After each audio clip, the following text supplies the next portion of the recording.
Friends, did you know that ordinarily we are using only 5% of our mental energy? That's something proven by scientists. Yes, only 5%. Actually, it's a good news because if we manage to use the whole energy we can have, mental energy, imagine how much we can accomplish more. And that comes from our faculty of thinking. Actually, the faculty that only human has. Only we can think, but not ordinary thinking. It should be critical and creative thinking. That's the human thinking. That's when we verify our own mind to make sure that we are basing our thought on something that is proven or verified by us, not by a sort of pattern of thinking that usually we use, or paradigm, or assumptions that we have not verified and we borrowed from others, we heard. This is a different thinking. And that's why we don't do it most often, because it needs effort, but it's giving us a big reward when we use it. So this is the thinking that we challenge ourselves, our own mind, so that we don't go wrong by thinking, making sure that we learn something new, explore something more.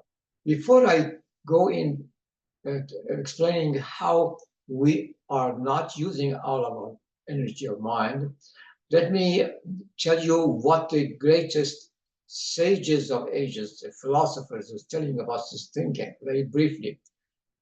In general, all of them who address this matter, they believe that we are thinking when we are exploring the world. We are creating something new, not using what exists by examining things. Like Socrates says, unexamined life is not worth living. Or Martin Heidegger says human is a revealer of truth. You see, they're all relying on this type of thinking, which is actually all of us can do by birth, by faculty that we have by birth. Or René Descartes says, je pense donc je suis, as in our own language. I think, therefore I am. Or another poet, a French poet, says, by thinking we bring something that is out of existence, is not existing, to be existed. We create something. Or Immanuel Kant, the German philosopher, says we are mature when we come to a point that we do not allow other people to think for us. And Rumi says, Jalaluddin Rumi, that, hey, brother, you are all mind. The rest of you is bones and tissue. And by mind, actually, he means also a thinking mind, a creative, a critical mind. So why 50%? I'm sorry, why 5% of the time? Why 95% of the time we are not thinking when we are supposed to make a decision and go by just assumption? Basically, the main reason is inside us, the tendency to avoid effort, especially mental effort. Physically, maybe just go easier to go, we active exercise, but mentally we always evade quite often. And without noticing, by that evasion, we fall into the trap of assumptions, stereotyping, habit, instincts, and that is the fall from 100% of thinking to only 5%. This is, as I said, is something we don't notice, but most of the time when we are supposed to make a decision, showing our feeling, show our reaction and else, we come to that level of only 5%. And that's very alarming. And that happens quite often. As I said, it's just what most people commonly, more or less, at that level thinking. But there is another factor. Our ego is not separate from us. And that's we have from wildlife. It's part of us. Sense of selfish interest and asking for anything that is related to our own interest. And the problem is, by this sense of ego, when it is taking over, we actually impair our vision of the universe. We don't see the whole picture, that we only look at what helps us, helps or gives us some pleasure. And at the same time, this ego is looking for immediate pleasure, for easy access, for so sensual pleasure, and that is not in conformity with thinking, which is looking at our long-term and more permanent interest and joy. And at the same time, when we talk about that thinking, let us make sure that we are, by thinking, we use the mind, not the brain. The brain is absolutely a different thing. Brain is physical, mental, mind is not physical. But the brain acts as a machine, as a computer. Actually, it's very much like a computer. And when the mind is not intervening, is not involved, it acts like a computer on default mode. That means simply it uses habit, pattern of thought, instincts, which means the same thing that animals do, that they react based on what is recorded there. Anger for anger, killing for killing, aggression, revenge. And our mind is absent at this time. As soon as it intervenes, it's a different story. There is this third factor that we have to watch that affects negatively our thinking. It's the society, the consumer society.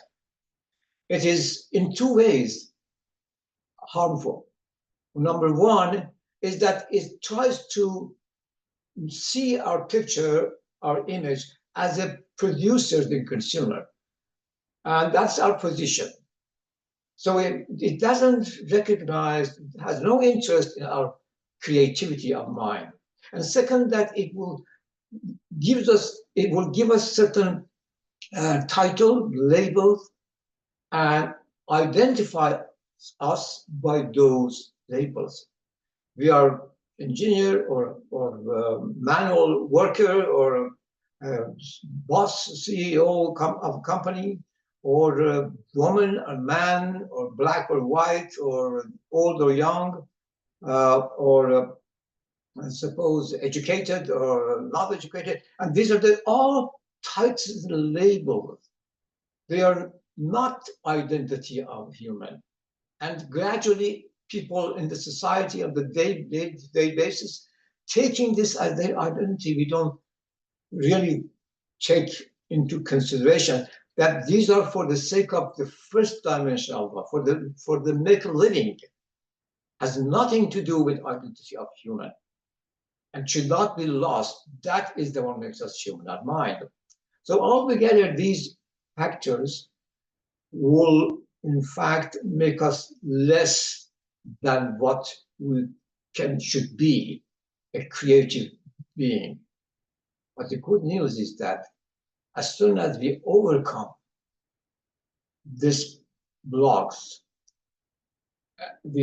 and continue being ourselves, what happens is that we pass the gate to a new dimension of life, the intellectual dimension of life. Let's keep in mind that as long as we are only paying attention to our self-service, to our own ego and day-to-day life, or self-preservation, we are not doing much more from other species. We are in the elementary level of life. We are not using the human life. We're not going behind the surface. As soon as we start thinking, verifying everything, questioning, examining things. We enter into a new life, a new dimension of second dimension of life, which is the one stored for human only, the intellectual one. And the first thing that happens is that our position will change from a day-to-day persons living for living only, being in a way like an object that others should give us a value, others should examine who we are, or name us or identify us. We become the subject. We will be the one that determines everything because we are examining, questioning everything, anything that comes our way. We will be the author of our mindset. We will be the one that say what is our own value. And we will be self-confident because everything we have said here, we know what it is.